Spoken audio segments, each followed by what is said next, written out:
this week's creative assignment. You're going to learn and harmonize a melody and add your own little answer phrase.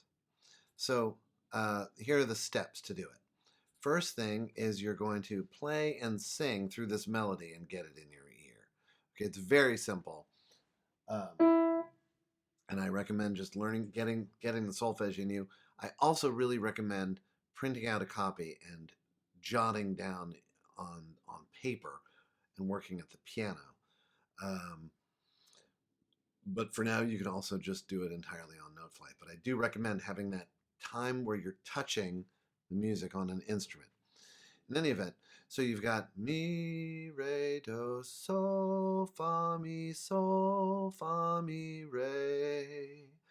Mi, re, do, sol, fa, mi, re, do.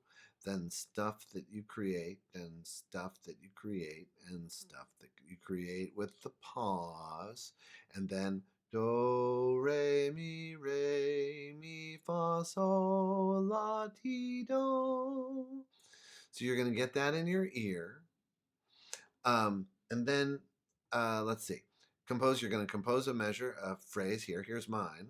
So you'll compose a melody. It'll be different from that, but there's my contribution. And then you're going to harmonize the whole enchilada using only the 1, the 4, and the 5 chords in the key of C major. So you already know that these are the C major, the F major, and the G major triads. And here's a process that I recommend you use to harmonize these chords. Now, you could, and I think this would be awesome, is use your ear and some harmony instrument like the ukulele.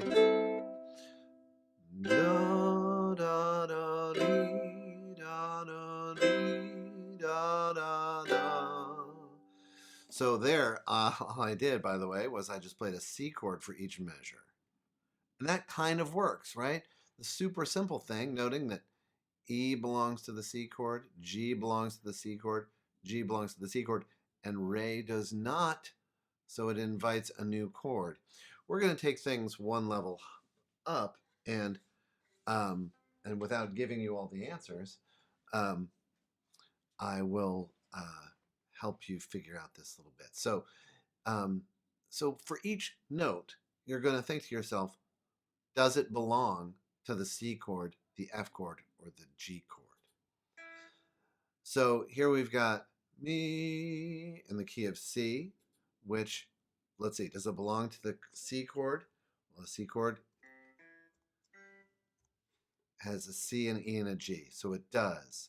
And so what I just did there is I just held down the shift key and I typed C, E, G. Now I can listen back.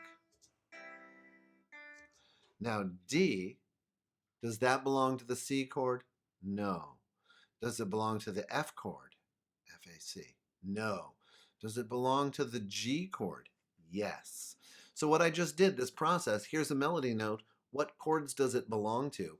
That's your sort of basic method for harmonizing a melody. Here's a melody note. Does it belong to this chord? No. Does it belong to this chord? No. Does it belong to this chord? Yes. Okay, so it belongs to the G chord. G, B, D.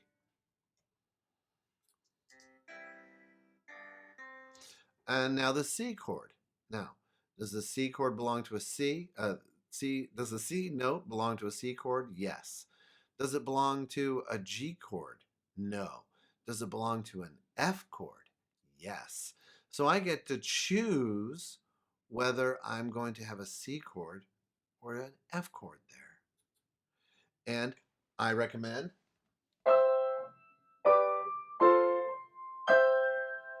playing it on the piano. The more you goof around with this stuff on the piano, the deeper the learning will be. Okay, so I'm going to choose that that's going to be an F chord. So I'm going to press the F, then an A, and then a C. Okay, so you're going to repeat this process all the way through. Let's see. Do I want this G to be in a C chord? Well, is the G in a C chord? A C chord has C, E, G. Yes, it is. Is the G in an F chord? No. How about in the G chord? Yeah. So I'm going to choose, and without the trial and error, well, I'll do the trial and error for you. How do I like this? That's okay. But maybe I want to try something else. I can even move the whole thing up with the arrow key. Here we go. So maybe I decide to choose that. Okay, so you're going to do that all the way through for all 16 measures. Harmonize using 1, 4, and 5 chords in the key of C. Now I'm going to put all the chords in the bass staff, and I'm going to analyze with Roman numerals. Now, you'll notice that if you were playing this on the piano, this would be a little awkward to play because your hand has to jump. So what you could do is you could select some notes and move them up so that they're closer to each other, like this. Right, that sounds a little smoother. But if you do that, knock yourself out. But you don't have to worry yourself with figures for this assignment. So I'm going to press the K key, and I'm going to put in there that it's a 1 chord, noticing that this is way down, way too low. So I'm going to select it and arrow key it up. Okay? The G chord is what in the key of C? It's a 5. And the F chord is what in the key of C? It's a 4. And since all you're thinking about are 1, 4, and 5 chords, you're not going to need to spend too much thought there. Then you're going to put the lead sheet chords up here.